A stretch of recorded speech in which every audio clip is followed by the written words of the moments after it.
I'm Dr. Hulsebus, and welcome to another edition of Ask the Chiropractor. Ask the Chiropractor is our podcast that we do here for when somebody has a question about chiropractic or chiropractic care.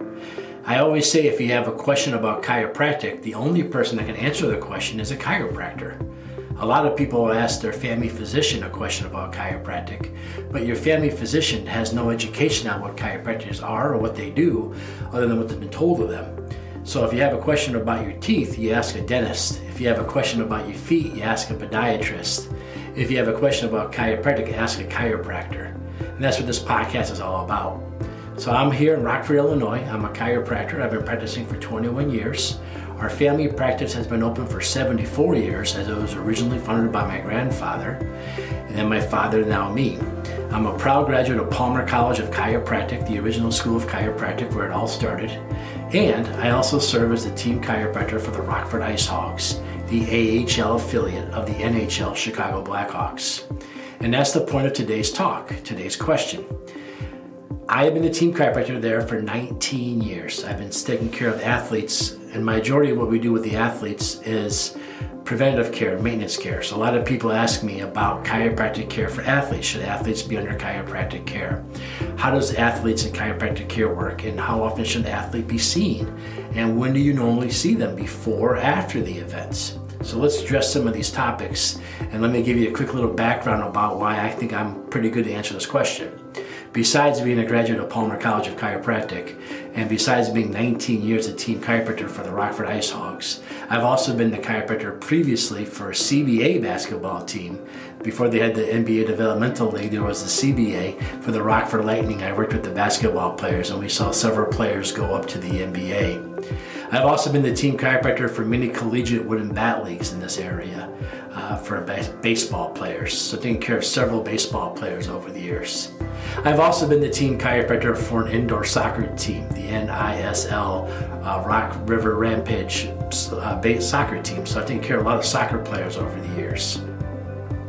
We also work with a local college here, Rock Valley College. We work with their athletics department too. And when you talk about a college athletics department, you're pretty much covering just about every sport there is. So I've worked with a lot of different athletes at different ages and different various stages in their careers. When you work with the semi-pro athletes, you work with a lot of young athletes just getting started. And you also work with a lot of athletes on the tail end of their career. Like in hockey, several of them had played in the big leagues for several years, and they were still trying to hang out for a couple more years, or maybe they were brought in to be the veteran presence on a young team to help mentor and shape the next hockey players coming up. Same with the basketball.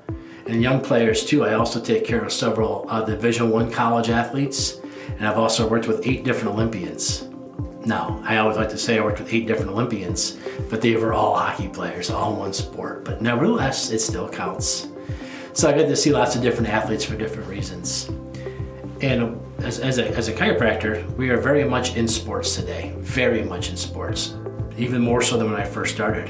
I'm a proud member of the Pro Hockey Player Chiropractic Society, where all of the chiropractors for any pro level team, be it the majors, AAA, AA, or single A, we're all members of it. And we all get together once a year and compare notes and talk about what we see in hockey players and how we as team chiropractors can do a better job taking care of hockey players. And because of that, being that I'm a little bit outside of Chicago, I have several hockey players in the minors that come down and have me take care of them as well as they're playing in the Chicagoland area because of my hockey background. We also have a whole committee devoted in our National Association of Sports. I'm part of the International Chiropractic Association. I am the Illinois delegate of the ICA, as we call it, the International Chiropractic Association. And we have a giant sports council. And up until recently, we had an arrangement with the Arnold Classic. When I say Arnold, I'm talking about Arnold Schwarzenegger.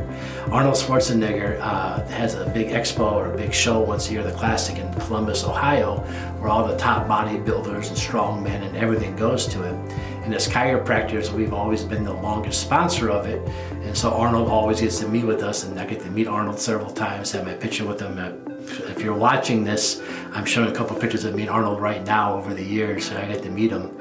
I've also get to meet other people like boxers and bodybuilders. I get to meet Lou Ferrigno several times. Buster Douglas, the first guy to beat Mike Tyson, I've met him, stuff like that. So I've been around a lot of athletes in my time. And also, when you take care of the sports teams, you also take care of the locker room staff. So I've gotten to meet several coaches and general managers and other famous people throughout the years. So it's really been fun for me to work with the athletes. So we're very involved in sports. There's a Pro Football Chiropractic Association, there's a Pro Baseball Chiropractic Society, and we all, the groups get together, have seminars together, so we're very embedded with athletics today. And my dad's day was a big deal because one of the 49ers, I want to say maybe Jerry Rice, I'm not 100% sure on that, but he actually got a chiropractic, no, what? It was Joe Montana. Joe Montana got a chiropractic adjustment during the game, I'm pretty sure. And it was live on television. It was such a big deal in the 80s to see a chiropractor in action. But like Thurman Thomas, who was the all-time leading rusher, I hate saying that as a Walter Payton fan, but Emmitt Smith, the all-time NFL leading rusher, had his own personal chiropractor that would travel with him, go everywhere you go, to tune him up. And I mean that by tune him up, not necessarily fix him. Because the majority of athletes get care before the game. A lot of people think it's kind of funny that I'm at the ice hall game. I really must be busy after the hockey game's over. But in reality, athletes usually see chiropractic care before, not after events. We have all kinds of research papers that show that athletes who get chiropractic care prior to the game have less injuries and have better performance scores. So a lot of chiropractic and athletics has to do with before care, not so much after. A lot of people are like, oh yeah, I can see after you check into the boards, you must have to have your back adjusted. And that does happen, and we do that. But I do majority of my work before the games, because all these athletes are looking for that edge. Every pro athlete, every athlete at every level wants that edge over their competition. And if we could get their spines in line, get them adjusted and make them move and be more fluid and move around better and skate a little faster, have a little quicker reaction time, jump a little higher, just perform at a little higher level, that could make all the difference in tonight's competition. And that's the majority of why we see athletes. We don't see them the day of, we see them the weekend before. So a lot of my younger patients that are in high school level and middle school level, if they have a great big tournament coming up on Friday and Saturday, I'll see them in here on Wednesday, and we'll get them all tuned up and loosened up, and they go out and perform better. I don't necessarily see them afterwards, but I do see them a lot before.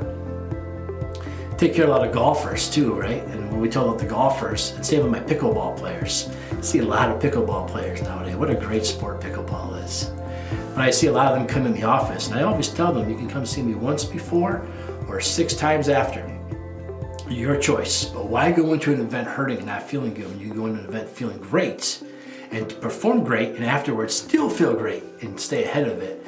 So we're really big into seeing people before the sporting event, not necessarily afterwards. Getting everything tuned up, getting your fluid motion, making your range of motions good, no limitations, go out there and give it your best. Isn't that what they always say, give it your best? Well, if your back's out of alignment and your range of motion is restricted, it's gonna be really hard to give it your best. That's why people see chiropractic care before events, not always after the events. And we do after the event stuff. I mean, we do a lot of stuff after the events. Matter of fact, a lot of people don't know this, but one of the top doctors, or many of the top doctors dealing with concussions, especially with violent sports, or maybe with some of our veterans, are chiropractors. And I've gotten to study with 3 of those chiropractors and learn some really cool stuff. The first one I got to work with was Scott Rosa. Scott Rosa is a chiropractor who kind of got his little moment of fame for helping the '85 Bears quarterback Jim McMahon. Jim McMahon had got a vicious hit after the play was over. There was a really dirty player for the Green Bay Packers named Charles Martin, and the Green Bay Packers did something really dirty and cheap after the game. After the play was over, he had a little hit list and he was going to go after certain players and try to take them out. And because the Bears back then were the best team of all time, he decided he's going to hurt Jim McMahon. So he scooped up Jim McMahon and hit him head first into the turf.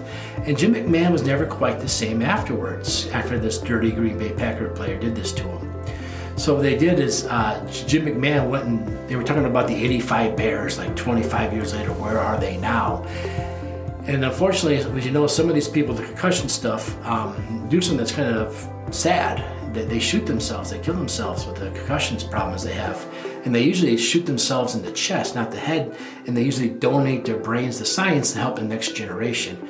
And to me, that's weird to think that somebody is that bad off. They do that, but they're smart enough to want to help the next generation by not damaging their body in certain ways. And unfortunately, one of the 85 Bears did that. Like Dave Duverson, it's sad, but Jim McMahon was talking about having a lot of the same symptoms and problems, and they put his MRI up on the screen, and Scott Rosa looked at it and goes, holy cow, I could help that guy.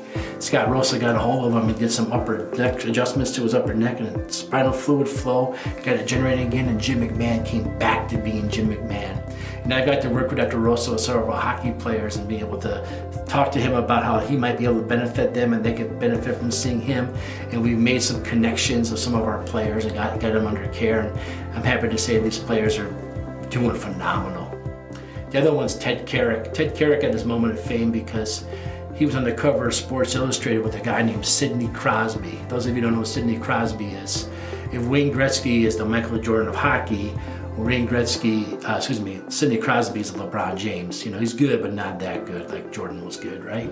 So Sidney Crosby missed 18 months of hockey because of head injuries. And he went down to the Carrick Institute where he does a lot of brain trauma stuff. And Dr. Carrick has a really unique approach where he watches your eye motions and other things. And he's able to get you in a certain state with the posture and what you're doing with the hockey stick. And he gives you a chiropractic adjustment, and then all of a sudden the players start to clear up and they get back on their feet. We've had several NFL football players and hockey players go with Dr. Carrick. And some of the hockey players I take care of went and got to study with got to be Dr. Carrick's patient. So Dr. Carrick has reached out to me, and him and I have sat down and talked several times about how I continue the care he started, and today's player, Ben Other, back in Rockford. So I got to study with him and learn a lot of cool stuff about concussions there too.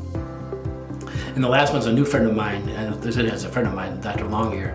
He's the one doing stuff with, he has a motion MRI machine where you can actually see the adjustment. So he puts you in this motion MRI machine, he adjusts your upper neck, and we literally watch the spinal fluid regenerate and flush itself out, and the veins dump the blood out, and the headaches and the pounding and all that clears up on these people. Now Dr. Longyear, he does more stuff with our veterans coming back, because they had the same kind of violent injuries too, like a hockey player, football player would have.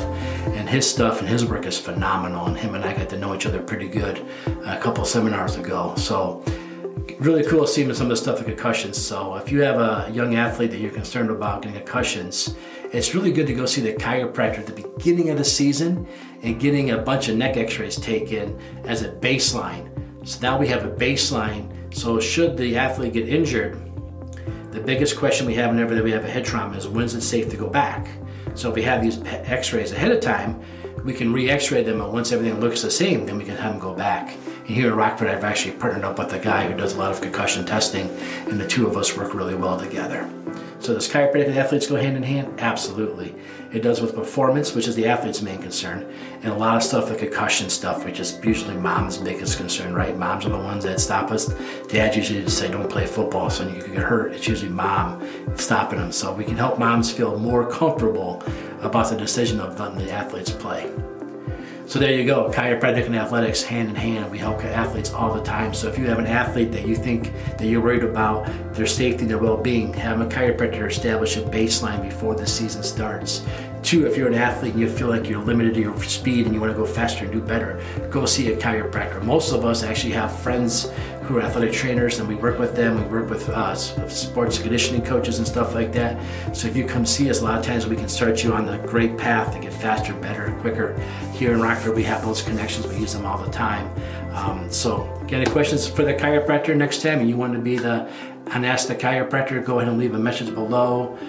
Go to our website, rockforddc.com, ROCKFORDDC.com. Leave me a message there, and maybe next time you'll be the question of the week and Ask the Chiropractor. Thanks, everybody.